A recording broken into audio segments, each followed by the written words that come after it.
Hey, what's up guys? So you might know, obviously, with a channel called Modern Health Monk, I take a lot of my personal influence and my personal inspiration from classical philosophers. Now, primarily for me, I'm influenced by a lot of Asian and Taoist type philosophy, but a lot of Stoic philosophy like Marcus Aurelius and Seneca has made a big impact on my life as well. And it's also very trendy in the entrepreneurship space because entrepreneurship makes you feel like you're bipolar. You can have the best day of your life and the next day you want to kill yourself because it's so difficult. Now in this video, I want to share 6 particular habits I learned from Marcus Aurelius' book, Meditations.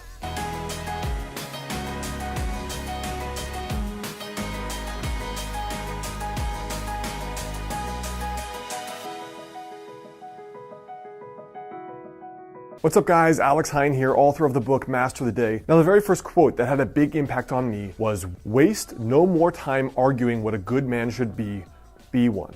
You know, it's funny, in all of the hundreds of coaching clients I've had, the thousands of emails, my own life experience, and however many thousands of YouTube comments, when people sign up to do coaching with me, you know how many people actually do the work? When I had my first 100 coaching clients, the number of people that could say, I want to eat right every day for a week and maybe produce one YouTube video, because I kind of do holistic coaching. You know how many people have done that out of 100? One. 1 out of 100. So that's 1% right there. And if you figure the fact that 1%, so those 100 people that have signed up for coaching are already a tiny minority of the world population that want to improve, that have invested and put money where their mouth is, you can tell that majority of people just do not do the work. And this idea of waste no more time arguing or debating, just friggin' do it, is so important to me, because if you think of almost anything you want to do in life, if you remove all the thinking and just figure out what is the habit you have to do and you do it, you're gonna get results. The second quote here is that the noble man compares and estimates himself by an idea which is higher than himself, and a mean man by one lower than himself. The one produces aspiration, the other ambition, which is the way in which a vulgar man aspires. So this quote makes me think a lot about something I realized when I began reading biographies of many of the most successful people in the world. And I don't mean financially successful. I'm more motivated and inspired by icons of their generation. The Da Vinci's, the Teslas, the Einsteins, the artists, truly, people that want to innovate. And one thing that really struck me early on was that with pro athletes and some of these great savants of history, they all preferred negative feedback over positive feedback. And it took me a little while to realize it until I started having it happen in my own life, where if someone says to me, wow, that's so impressive what you did with that book, or that you wrote these 2 books, or that they performed so well and you live off the royalties. What does that do for me though? I am almost violently into self-growth and self-improvement. So the fact that they're telling me something which is praise, I appreciate, but it doesn't help me get to the next level. When someone says, you know what, you did that and it kind of sucked, or I don't like that, or that's kind of scammy, or that video was not good, it was way too long, too much rambling. That's more useful for me, because that shows me aspirationally, what do I have to work on to get to the next level of my own self-improvement? And so I think if we take the time to look at what is the next level, to be open to negative criticism and to actually ask for negative feedback, basically to ask for feedback that's constructive but is negative in nature on how I can improve, that has made a big difference in my life. The third one here is that our life is what our thoughts make it. Obviously, there have been dozens and dozens of books recently in just the last few years that have been exploding in popularity because of their emphasis on how your thoughts affect your life. And all of us have had this happen. You know, you get depressed over a breakup and you think over and over and over about what they did wrong, what you did wrong, what you should have said, what you could have done differently. And at the end of the day, you just feel like crap because you're repeating this negative playbook, this narrative over and over and over. But turning off your thoughts is easier said than done, right? Now, in my own life, I think this is really important because I've had many experiences where I've been in a crappy mood and then I see someone in a way worse, objectively way worse life situation, and that was like a God slap to the face. I mean, just here around the corner in this little coffee shop, one day I walked down to get a coffee because I was on a work break, was feeling a little bit bored, and I was speaking to the girl behind the counter and I was like, yeah, I'm pretty tired today. I've got 2 or 3 jobs and I'm going back to school, so I have to do prereqs. And she said to me, she's like, yeah, I feel you. I mean, I have 2 kids because I got pregnant at 16 and pregnant again at 20. She's like, I don't have a car, so I have to take public transit. The coffee shop opens at 5 a.m., so I have to get up at 3 a.m. to get the bus. By the time I'm home from my second job and I go to my night classes, she's like, it's 2 a.m. So she literally will sleep either from 12 till 4 a.m. or 2 a.m. to 5 a.m., 3 to 5 hours of sleep per night for months. I don't know, years maybe? You better believe when I heard that, I shut my damn mouth real fast. And it's just this idea that sometimes it is objectively awful how life is going. Somebody dies, you break up, or you get divorced, or you screw up. You have a level 10 screw up in your life. That sucks. But a lot of the time, it's not that bad. Especially if you're watching this, you're probably living in the first world where you have an easier life compared to 99% of humanity that has ever lived. The fourth quote here, it is not death that a man should fear, but he should fear never beginning to live. This is very reminiscent of that Henry David Thoreau quote about, most men live lives of quiet desperation. They're sitting in jobs they hate, doing lives that they don't want to be in, living these lives that are unconscious, and not pursuing the things that excite them the most. It's the lawyer who became a lawyer because mommy or daddy wanted them to, but they're a writer or an artist or a kung fu person at heart.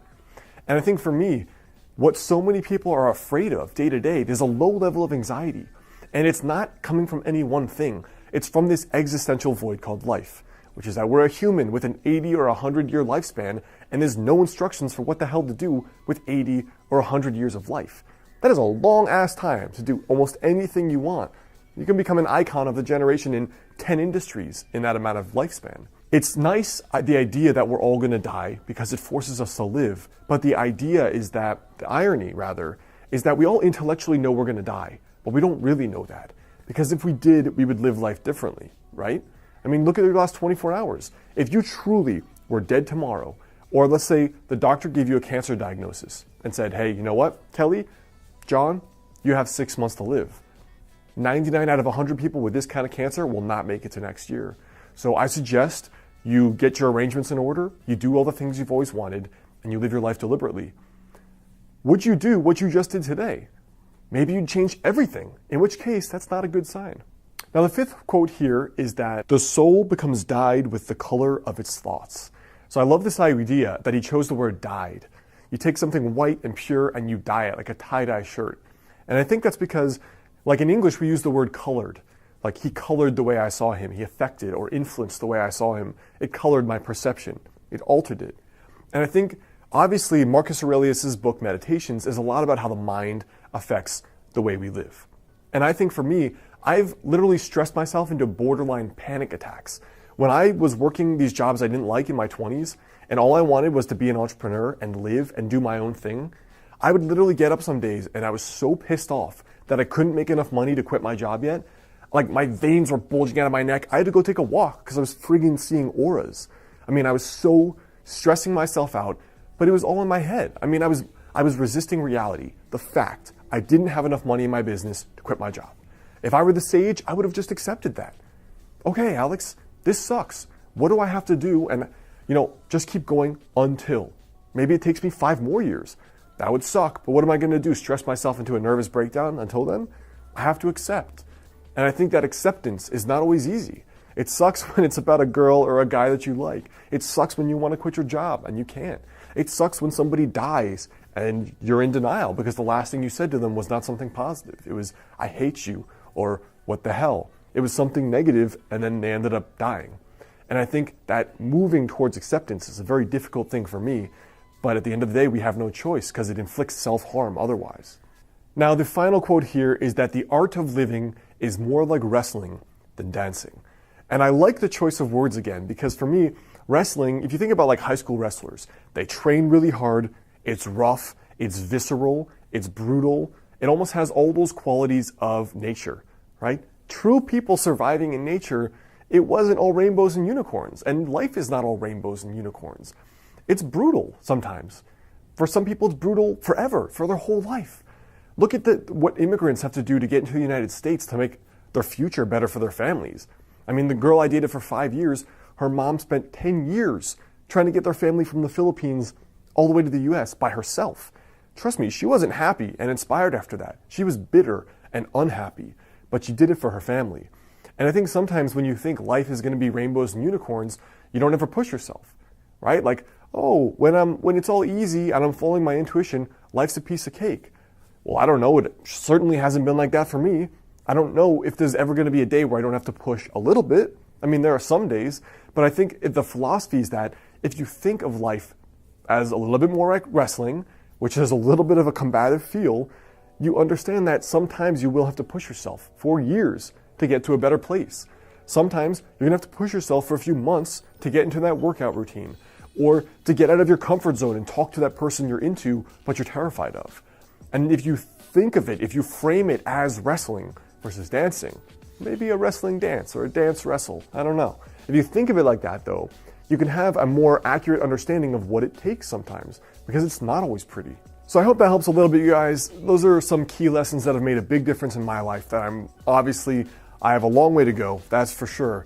But 3 of the big books that made an impact on me were Marcus Aurelius' Meditations, Letters from a Stoic, and then finally On the Shortness of Life by Seneca. I've linked those all up in the description there below as well. So before you go, your tiny daily habit for today, I want you to think a lot about this kind of Stoic philosophy in the sense of how are the way your thoughts are affecting your body, how are they affecting your life? Especially in some of the key qualities and the key examples I brought up. To me, the most important one is number 1. Stop arguing what a good or evolved or successful or happy or great in a relationship person should be one. Because that to me is what I see myself and other people not embodying the most. And if you had to embody this quality more, what aspect of your life would that be in? I want you to share there below. What's up guys, it's Alex. I hope you liked this video. Best way to stay in touch is to always grab that guide on my site, 5 daily habits to help you lose your next 20 to 30 pounds, right there and in the description. Also click the monk to subscribe and watch my last video that just came out. In addition, if you like my tiny daily habits success philosophy, both to get fitter and live an epic life, check out my book Master the Day in the description there below or on Amazon.